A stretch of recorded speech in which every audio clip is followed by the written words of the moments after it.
সামনেই সরস্বতী পুজো এবং তুমি চাইছো সরস্বতী পুজোতে একটা সুপার হিট ভ্লগিং তুমি করবে। তো সরস্বতী পুজোর ভ্লগ তুমি কি করে করবে সেটাই আজকের ভিডিওতে বলবো, একদম ফিল্মি স্টাইলে, সিনেমেটিক ফিল্ম মেকিং ওয়েতে, যেটা অন্য কেউ করে না।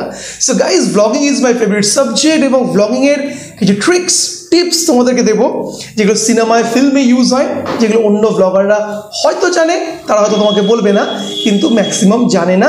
এই ভিডিওটা দেখলে তুমি জেনে যাবে কি করে ফিল্ম মেকিং স্টাইলে you can do the vlogging. তো আজকে ভিডিওটা খুব ইন্টারেস্টিং, কিন্তু একদম ঘিসে পিঠে blogging. Hi guys, hello guys, চলে এসছি এখানে। দেখো সরস্বতী পুজোটা কেমন হয়েছে, দেখো আমি শাড়ি পরেছি। নো, এগুলোতে কেউ ইন্টারেস্টেড নয়। এরকম যদি ব্লগিং করো তোমাকে লোকে দেখবে না, পছন্দ করবে না। দেখো, আমি 2017 সাল থেকে ইউটিউবে কন্টেন্ট বানাচ্ছি। 17, 18, 19, 20, 21, 22, 23, 24, মানে অনেকগুলো বছর হয়ে গেছে, রাইট? 17 একদম প্রথম থেকে। তো আমি আমার এক্সপিরিয়েন্স থেকে তোমাকে বলতে পারি যে প্রচুর ভিডিওস এমন রয়েছে যে ভিডিওসগুলো ইনিশিয়ালি ভিউজ আসে না, কিন্তু পরে সে ভিডিওসগুলোর অনেক বেশি ভিউজ আসে। কিভাবে? সেই ভিডিওর যদি কন্টেন্ট ভালো হয়। মানে আজকে তুমি ভিডিওটা দিলে হয়তো তোমার মাত্র 150, 200, 100 ভিউজ আসলো, ফাইন, কোনো চাপ নেই। ট্রাস্ট মি, 6 মাস পরে, 1 বছর পরে গিয়ে দেখবে ওই ভিডিওটা তোমার হয়তো 25,000 ভিউ হয়ে গেছে, 50,000 ভিউ হয়ে গেছে, 1 লাখ ভিউ হয়ে গেছে, more than of that view হয়েছে। তোমার সাথে এরকম প্রচুর হয়েছে। এটা তখনই হবে when your video has a content. দেখো, ইউটিউবের অ্যালগোরিদম তোমার হাতে নেই, কোন ভিডিওকে প্রমোট করবে, কোন ভিডিওকে প্রমোট করবেন, এটা তোমার কন্ট্রোলে নেই। কিন্তু ভালো কন্টেন্ট তুমি যদি দাও, সেই কন্টেন্টটা কিন্তু এভারগ্রিন হয়ে যায়। প্রত্যেক বছর সরস্বতী পুজো আসবে এবং সেই সরস্বতী পুজোতে কিন্তু তোমার ভ্লগটা আবার আসবে, যদি কন্টেন্ট ভালো হয়।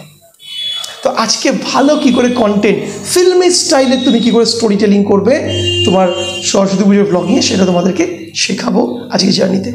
তো চলো আমার সঙ্গে ব্লগিংয়ের জার্নিতে লেটস টেক আ ওয়াক। তো সবার আগে একটা ভ্লগিংয়ের ক্ষেত্রে আজকের তারিখে story telling is very important. What is story telling? তোমার ভ্লগের মাধ্যম দিয়ে তুমি কী জানাচ্ছ, কী বলছো, ওই ভ্লগগুলি বেশি সাকসেসফুল হয় যেগুলোতে একটা স্টোরিজ থাকে। স্টোরিজকে আমরা কী করে ভাগ করবো? বেশ কিছু পার্টে ভাগ করবো। কিছু পয়েন্ট আমি তোমাদের লিখেও নিয়ে এসেছি, তোমরা খাতা পেনে লিখেও নিতে পারো পজ করে করে। তো প্রথম আগে ফার্স্ট প্রশ্ন করো নিজের মনকে যে তুমি সরস্বতী পুজোতে ব্লগিং করছো বা করবে, কেন তোমার ব্লগ দেবে? কারণ প্রচুর ছেলে, প্রচুর মেয়ে অলরেডি ব্লগ করছে সরস্বতী পুজোকে নিয়ে। তো ওয়াই দে উড সি ওই, হাই গাইজ, আমি চলে এসেছি অমুক জায়গার সরস্বতী ঠাকুর দেখতে, দেখো মণ্ডপটা কি সুন্দর করেছে। ভাই, সবার পাড়াতেই সরস্বতী পুজো হচ্ছে, তার বাড়িতে সরস্বতী পুজো হচ্ছে, পুজোর মণ্ডপ, ঠাকুরের মুখ নর্মাল দেখার জন্য তোমার ভিডিওস দেখবে না। তোমার কিছু ফ্যান্স থাকলে তো দেখবে, বা নর্মালি দেখবে না। তো what the story you are providing. তো যে কোনো ভালো স্টোরির ক্ষেত্রে সবার আগে তোমাকে শুরু করতে হবে যে কোথার থেকে তুমি শুরু করছো। স্টার্ট, 1 নম্বর পয়েন্ট, কোথার থেকে শুরু করছো, তুমি কোথায় আছো, তোমার ক্যারেক্টার্সটা কোথায় আছে। ধরো না, তুমি আজকে বনগাঁর সরস্বতী পুজো কভার করতে যাচ্ছ, তুমি আজকে বেহালার সরস্বতী পুজো কভার করতে যাচ্ছ, ওকে? তো তুমি কে, তোমার সাথে কে কে যাচ্ছে। প্রথম, তোমার টোটাল ভিডিওটা যদি 10 মিনিটের হয়ে থাকে, প্রথম 10% অফ ইউর ভিডিও, প্রথম 1 মিনিট তুমি আগে নিজেকে স্টাবলিশ করো, ক্যারেক্টার্সগুলোকে স্টাবলিশ করতে পারো যারা তোমার সাথে, তুমি কে। তো সবার আগে তুমি শুরু করলে একদম এইভাবে বলেছে, আজকের সরস্বতী পুজোর দিনকে আমরা কভার করতে যাব বেহালার সরস্বতী পুজো, যেখানে আমি শুনেছি নাকি এই থিমের আজব কিছু পুজো হচ্ছে। এবং শুধু তুমি একা যাচ্ছি না, আমার সঙ্গে যাচ্ছে, কেটে দিল ওখানটাতে, এবং তোমার ক্যামেরাটা ঘুরিয়ে নিলে, মানে এখন তুমি এই দিয়ে সামনে দিয়ে যাচ্ছে বলে আমার বন্ধু অমুক, আমার তমুক, বলে তাদেরকে তুমি দেখালে, এবার পাঠ করে নিলে প্রথম 40 সেকেন্ড থেকে 1 মিনিটের মধ্যে এইটা তুমি ক্লিয়ার করে নিলে, রাইট? এইটা ক্লিয়ার করো, মানে এটাকে আমরা বলবো হচ্ছিল, এই ফার্স্ট পয়েন্টটাকে তুমি লিখতে পারো যে কে কোথায় আছে, starting points, right? Number 2, trigger. What is trigger? Trigger হচ্ছিল যে ওখানে কেন যাচ্ছ। তো তুমি নিজেকে দর্শকদের বলতে পারো যে কেন ওখানে তুমি দেখতে যাচ্ছ। যে এইভাবে বলতে পারো যে সরস্বতী পুজো সারা পশ্চিমবঙ্গের সব জায়গায় হচ্ছে, কিন্তু তোমার যদি আমাকে জিজ্ঞেস করো কেন আমি বনগাঁয় সরস্বতী পুজো দেখতে যাচ্ছি, এর মেন কারণ হলো বনগাঁয় এবছর সরস্বতী পুজোর থিম, মানে একদম ওখানকার ইউএসপিটা, যেটা তুমি তাদেরকে দেখাতে যাচ্ছ। যদি এমনি দেখো, একটা স্টোরি টেলিংয়ে তোমাকে দর্শককে বলতে হবে বাহুবলী তুমি যদি দেখে থাকো, 3 Idiots তুমি যদি দেখে থাকো, পুষ্পা 2 যদি দেখে থাকো, সেখানে দর্শককে জানাতে হয়েছে যে আমি এখানে কী দেখাতে যাচ্ছি, what is the trigger point, মানে কেন তুমি যাচ্ছ জার্নিতে, রাইট? এই যে ওয়াই, এইটা তো তোমাকে ওয়াইটা দর্শকের কিছু ক্লিয়ার করতে হবে যে কেন, কী এমন ওখানে ডিফারেন্স রয়েছে যে জার্নিতে তুমি যাচ্ছ ওখানে কভার করতে, এবং সাথে তোমার দর্শকদেরকেও নিয়ে যাচ্ছ। নেক্সট 10% আর 15% এই ওয়াইতে ইনভেস্ট করবো, রাইট?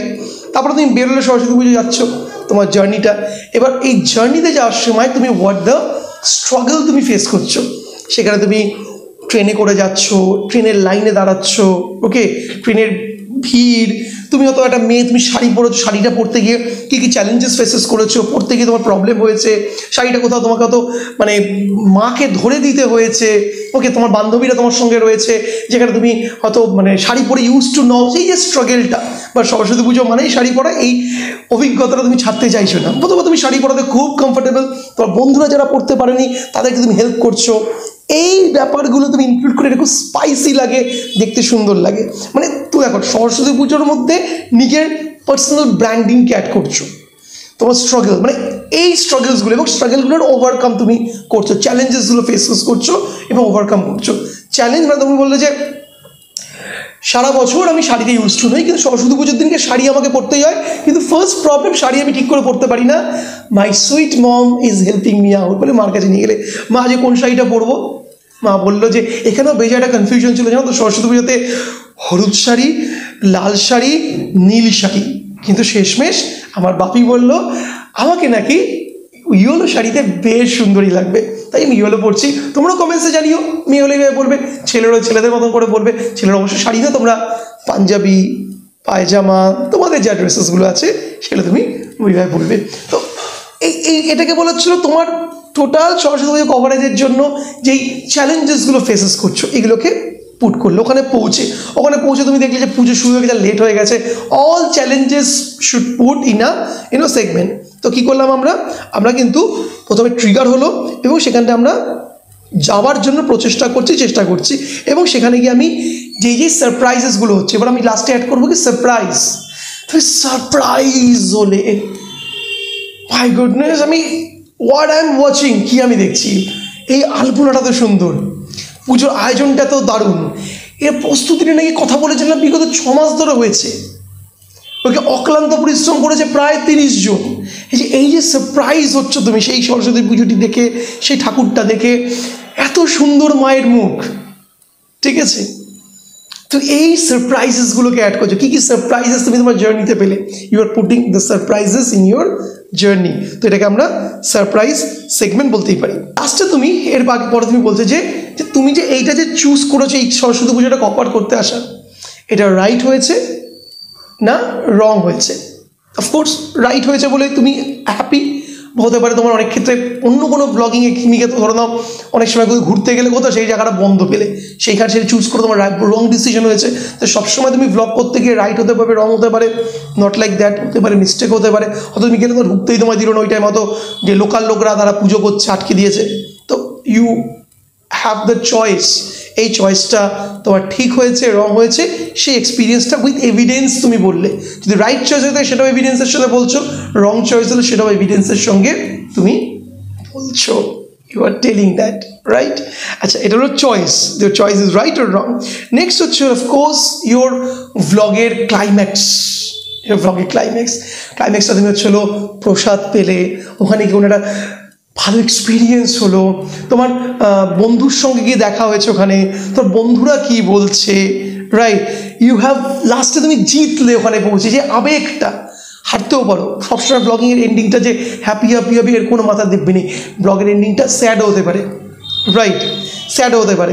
তো এই যে এটা ক্লাইম্যাক্সটা, লাস্টেরটা, লোকে ক্লাইম্যাক্স দেখতে চায় এবং ক্লাইম্যাক্সের সঙ্গেই থাকবে হচ্ছে হলো যে তোমার এন্ডিংকে আমরা বলতে পারি রিজলিউশন, কাহিনীর শেষ।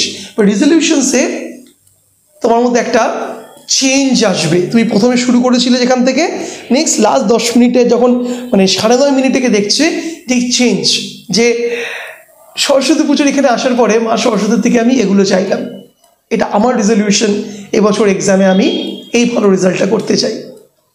আন্ডারস্টুড? আশীর্বাদ নিয়ে আমি যাচ্ছি। তোমরাও কিন্তু এই ভিডিওটি যারা যারা দেখেছো, যে যেখানে বসে আছো সেখান থেকে প্রার্থনা করো যাতে তোমারও মনস্কামনা পূর্ণ হয় মায়ের আশীর্বাদে।